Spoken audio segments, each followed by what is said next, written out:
Praise lord my dear friends. ఈ రాత్రికాల సమయంలో యేసుప్రభు మనకిస్తున్న వాగ్దానము రోమీయులకు రాసిన పత్రిక 5వ అధ్యాయము 5వ వచనము.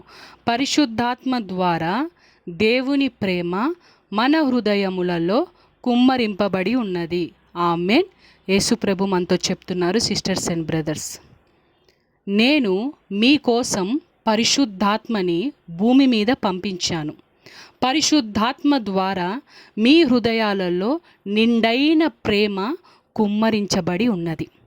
ఈ యొక్క నిండైన ప్రేమను మీరు ఉపయోగించుకొని నా నామమును మహిమపరచండి. అన్యజనుల మధ్య నా నామాన్ని మహిమపరచండి. ఈ పవర్ఫుల్ లవ్ని మీరు ఉపయోగించుకోండి. తెలుసో తెలియకో ప్రజలు మిమ్మల్ని అనరాని మాటలు అన్నప్పుడు, మీ మీద కోపపు మాటలు పలికినప్పుడు మీరు నా ప్రేమ ద్వారా వారిని క్షమించండి. వారికి నేనంటే ఎవరో తెలియదు, నేను మీకు తెలుసు కదా. కాబట్టి నిండైన హృదయముతో వారిని క్షమించండి. నా ప్రేమ ద్వారా వారిని క్షమించండి. నా ప్రేమను పంచండి. వారిని ప్రేమించండి.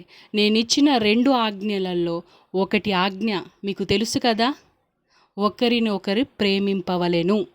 ఈ యొక్క ఆజ్ఞ మీరు పాటించండి. నా ప్రేమ మీ హృదయాలలో నిండుగా కుమ్మరించబడి ఉన్నది. మీరు ప్రేమించండి, క్షమించండి, నా ప్రేమ ఈ లోకానికి చూపించండి అని దేవుడు మనతో చెప్తున్నారు. దేవునికి కృతజ్ఞతాస్తుతులు. యేసు శక్తిగల నామంలో ఆమేన్.